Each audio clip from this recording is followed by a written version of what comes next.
Two shortages that will affect every household in America, every household in the world. And it's all because of policies and agendas that's being passed. Today we're going to talk about those two things. And those two things will impact you. Now, what can you do about it? And how can we, get through it? I'm going to talk about it today. Let's jump into it. Today's video starts right now. About to see the world in action, what we can be.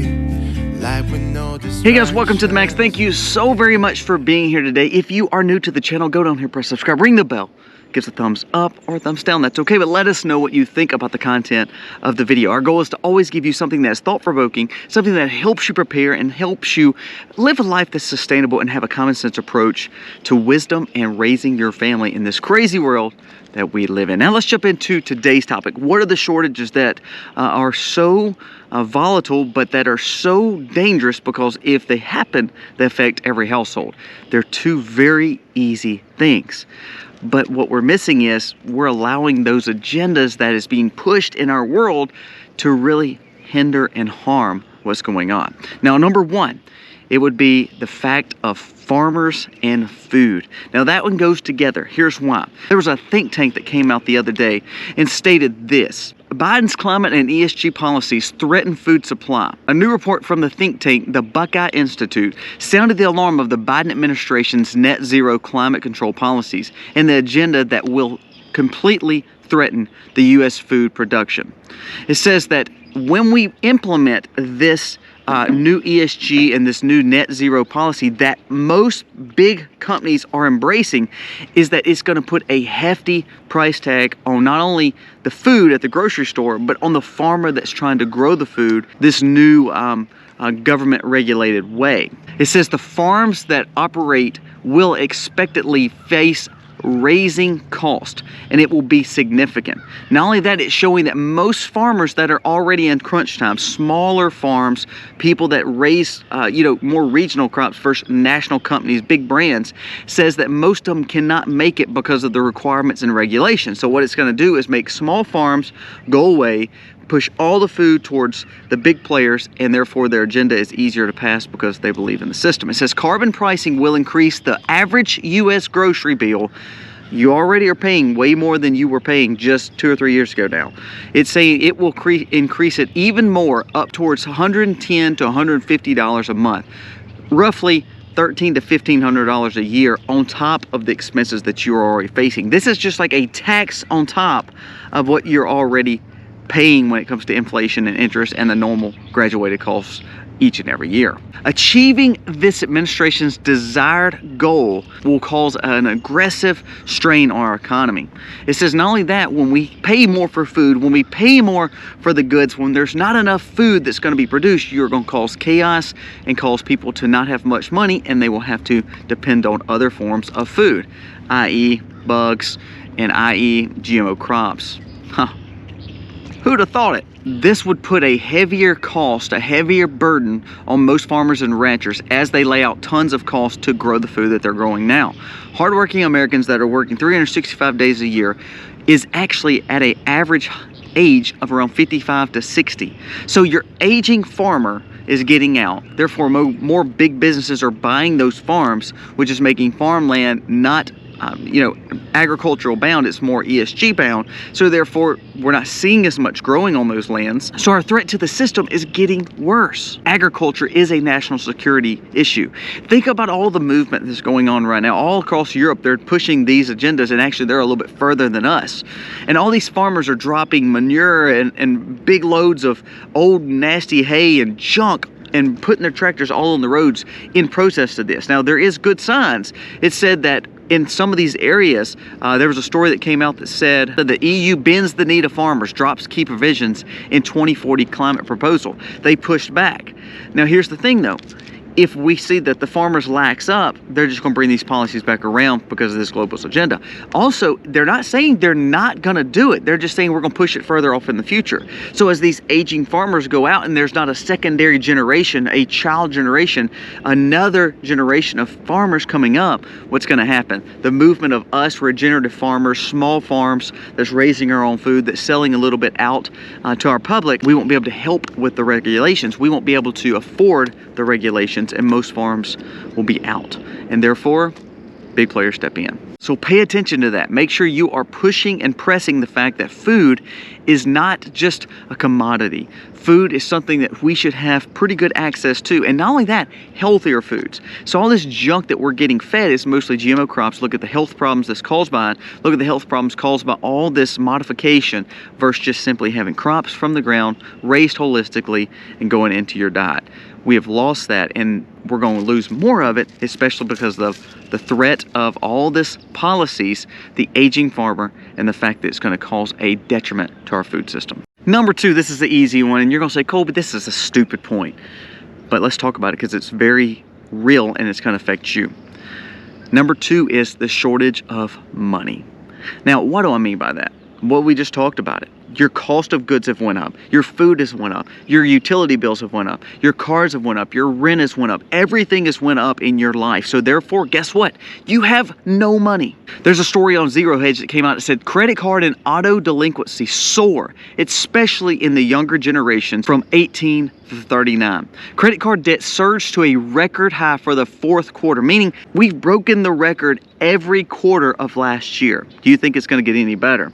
It says even more troubling of the steep climb, the 90-day or longer delinquencies, meaning not only are we raising our debts, we're spending more money that we don't have on debts. We're borrowing more money, and then on top of that, we can't even afford the debt payments. So think about it. If you had a credit card and you're not paying the credit card off each and every month or every other 2 months, I don't know what your situation is. I challenge you to do it every month. You almost use it like a bank card. But remember, if you're all of a sudden just paying minimums and all of a sudden you're just paying just enough to get by, you're going to be paying 24 to 30% interest per year. You will never pay off that balance.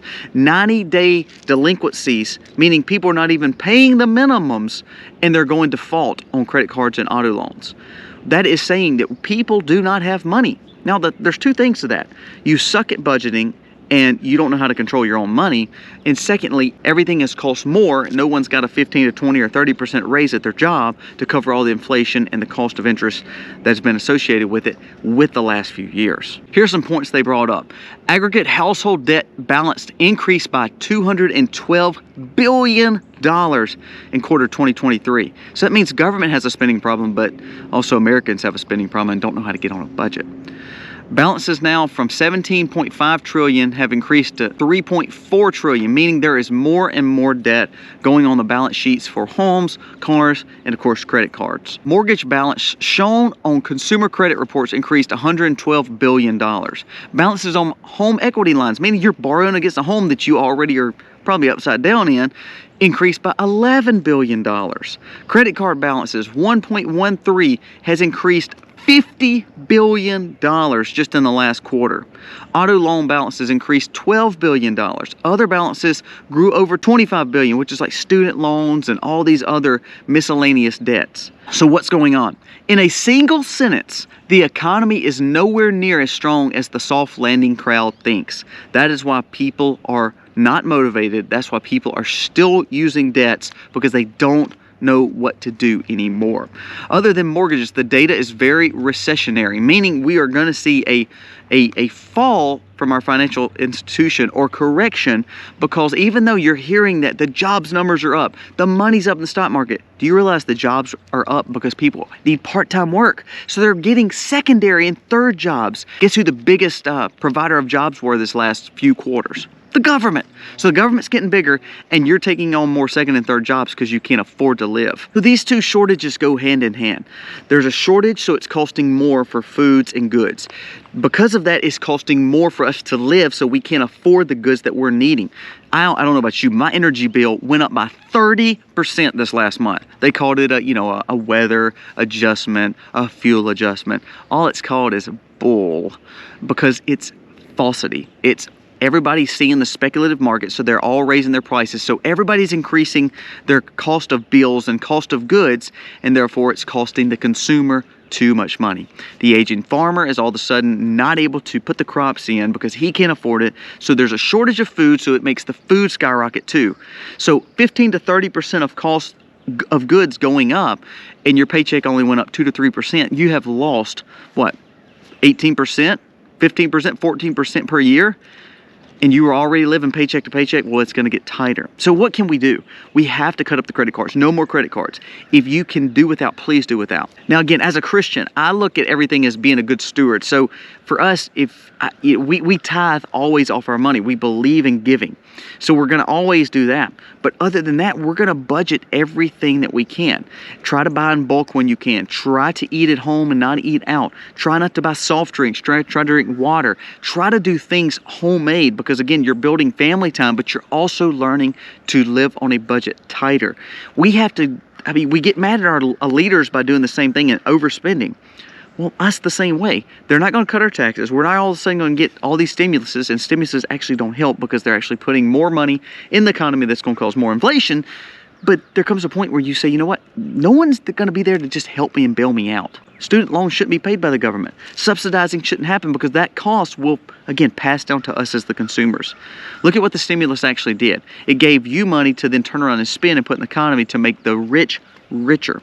Everybody got richer over the last 3 to 4 years when it comes to the higher class. But the middle class lost, and they became almost lower middle income class because the cost of those goods went up because of the inflation.